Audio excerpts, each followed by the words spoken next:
Hi, I'm Matt from KCK Lubricants.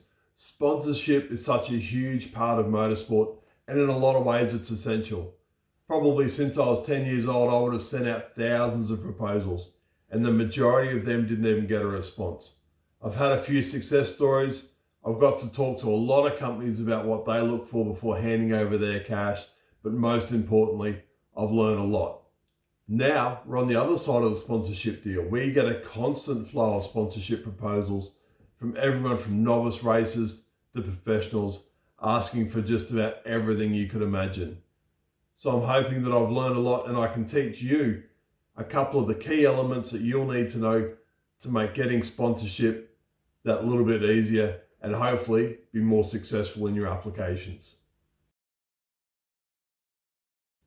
When you've found a company that you want to approach for sponsorship, the absolute first thing you need to do is find the person you need to address the proposal to.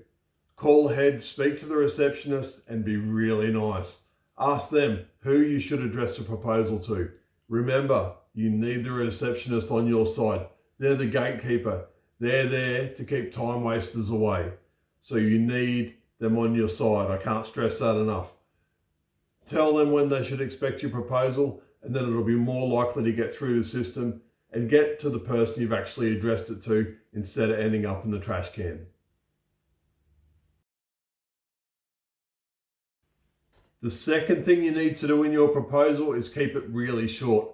The person you've addressed that to is really busy. You've got 2 minutes and that's it. So short and sweet. You want to tell them what you're offering, what it's going to cost, and how you're going to do it. And if they want more information, I'll ask. And the person that will ask you for that information will be the receptionist that you're really nice to in the beginning. So this is the hard bit. Your initial contact must contain a dollar cost and a dollar value. So how much do you ask for? You need to figure out what you're worth, how much value you bring to the package, and then ask for slightly less.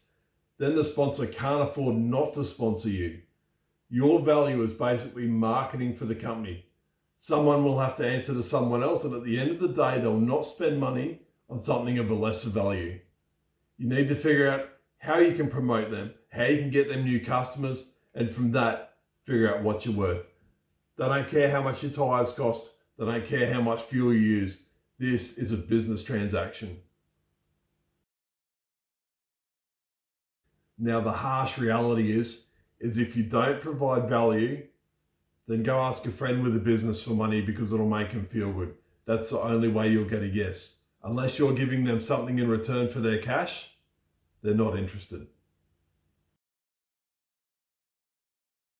Another harsh reality is don't give the impression that you can't afford to race. If you're coming to that company asking for money so you can race, because otherwise you wouldn't, they will be very hesitant. We've all heard a story, or we've all had it happen to us, where we've sponsored someone who has had an incident first race and couldn't afford to fix their car, and they've disappeared with our money. If it hasn't happened to them, they definitely know someone that has, and everyone's very wary of this. If you give the impression that you can't afford to race without their money, it's a definite no.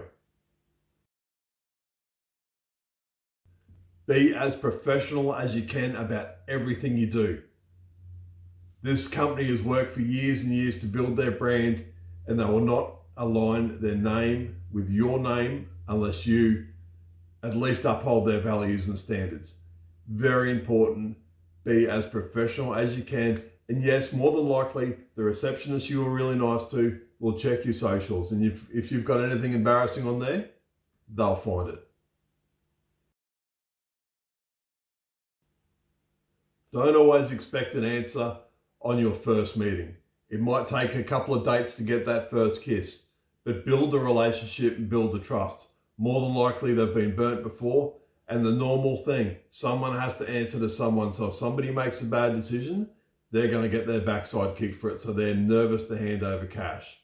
So be prepared to put in a couple of visits, keep them updated on a couple of races, whatever, but you need to build that relationship. And a final one that seems to work really well if you have a company that you're trying really hard to get in with, but they're that little bit hesitant.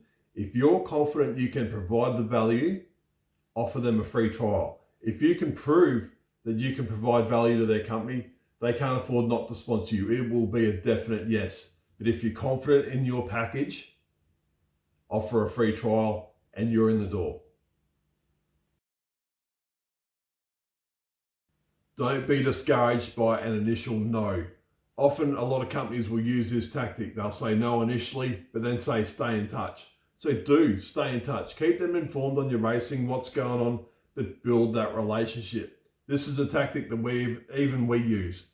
If we are a little bit hesitant, we'll say no, but keep in touch. And if they don't keep in touch, well, then there's no chance. They wouldn't have provided us the value that we're looking for.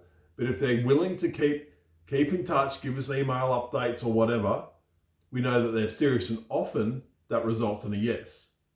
So I hope that helps. I hope there's some tips in there, and I wish you all the best.